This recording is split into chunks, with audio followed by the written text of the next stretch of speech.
I hope everyone's having a wonderful day. And why is it so hard to find pumpkin spice coffee creamer? Let me show you what I found out is a wonderful substitution for that. And this beautiful Ray Dunn cup and this coffee maker, my children bought this for me as gifts and I have enjoyed them so much.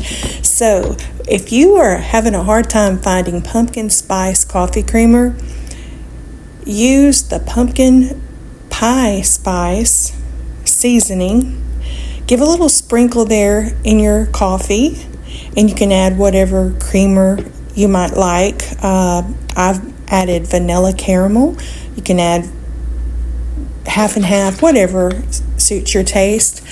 And I'm telling you, it is delicious. I was so surprised how good this was. And my milk frother needs new batteries, so I'm just using a fork and giving it a real good stir there.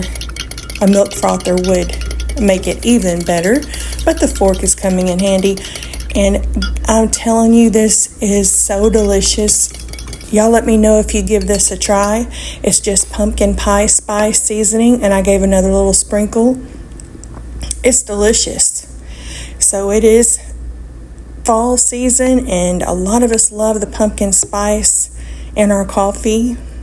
Let me know if you try this, and what is a good delicious cup of pumpkin spice coffee without a little snack on the side? Who likes fig Newtons? The strawberry fig Newtons are delicious too. Do you have a favorite snack that you enjoy with your cup of coffee? Let me know in the comments. I would love to know. And I just want to share this scripture with my followers today. Trust in the Lord with all thine heart, and lean not unto thine own understanding.